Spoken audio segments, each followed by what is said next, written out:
Hello guys, അപ്പോൾ നമുക്കിന്നൊരു due to ലിസ്റ്റോ അല്ലെങ്കിൽ ഒരു കലണ്ടറൊക്കെ വെക്കാൻ പറ്റിയൊരു ഹോൾഡർ ഉണ്ടാക്കാം. അതുണ്ടാക്കാനായിട്ട് 4 സൈഡും ഒരേ ലെങ്ത്തുള്ള ഒരു പേപ്പർ എടുത്തിട്ട് സ്ക്രീനിൽ കാണുന്ന പോലെ അങ്ങോട്ടും ഇങ്ങോട്ടൊക്കെ ആക്കി മടക്കാം.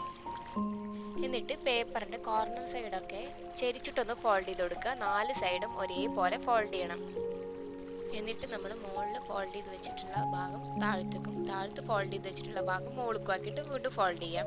എന്നിട്ട് ആ പേപ്പറിനെ തിരിച്ചിട്ട് സ്ക്രീനിൽ കാണുന്ന പോലെ തന്നെ ആ മുകളിലുള്ള ഭാഗം താഴത്തേക്ക് ഇൻസേർട്ട് ചെയ്ത് ഇറക്കി വെച്ച് കൊടുക്കുക. അപ്പോൾ നമ്മൾ ഒരുവിധം കഴിഞ്ഞിട്ടുണ്ട്. ഇനി നമ്മൾ ഇത് നേരെ സ്റ്റാൻഡായിട്ട് നിൽക്കണമല്ലോ, അതൊക്കെ നേരെ ഒന്ന് ആ ഫോൾഡ് ചെയ്ത ഭാഗങ്ങളൊന്ന് നേരെ ഇങ്ങനെ നമ്മളിങ്ങനെ പ്രസ് ചെയ്ത് കൊടുക്കുക, കറക്റ്റായി നിൽക്കാൻ വേണ്ടിയിട്ട്. അപ്പോൾ നമ്മുടെ ഹോൾഡർ റെഡിയായി. ഇനി നമ്മളിവിടെ നിലത്ത് എവിടെയെങ്കിലും വെക്കുകയാണെങ്കിൽ അത് കറക്റ്റായിട്ട് അവിടെ നിന്നോളും. ഇനിയിപ്പോൾ ഹോൾഡർ റെഡിയായി, നമുക്കിതിൽ വെക്കാനായിട്ട് ഒരു ലിസ്റ്റോ എന്തെങ്കിലും ഉണ്ടാക്കാം. അതിന് വേണ്ടിയിട്ട് വല്ല ചാർട്ട് പേപ്പറോ A4 എന്താണെങ്കിലും എടുക്കുക. അതിൽ നിങ്ങൾക്ക് ഇഷ്ടമുള്ള പിക്ചേഴ്സോ ഡിസൈൻസോ എന്താണെങ്കിൽ കൊടുക്കാം. ഈ ഒരു കാർഡ് കുറച്ച് ക്യൂട്ടാക്കാൻ വേണ്ടി കുറച്ച് സ്ട്രോബെറി ഇതൊക്കെ ഞാൻ വരയ്ക്കുന്നുണ്ട്. നിങ്ങൾക്ക് ഇഷ്ടമുള്ള എന്താണോ അതൊക്കെ വരച്ച് വെക്കാം.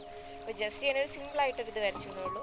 അപ്പോൾ നമുക്കിനി ഈ സാധനം ഇതിൽ ഇറക്കി വെച്ച് കഴിഞ്ഞാൽ അതവിടെ നിൽക്കുന്നോളും. അപ്പോൾ ഇതാണ് നമ്മുടെ ഹോൾഡർ. നമുക്കിതിൽ calendar, photo, to do list അങ്ങനെ എന്ത് വേണമെങ്കിലും ഉണ്ടാക്കി വെക്കാം. അപ്പോൾ ഇത്രേ ഉള്ളൂ നമ്മുടെ വീഡിയോ ഇഷ്ടപ്പെട്ടാൽ തീർച്ചയായും ലൈക്ക് ചെയ്യുക, ഷെയർ ചെയ്യുക, സബ്സ്ക്രൈബ് ചെയ്യുക. താങ്ക്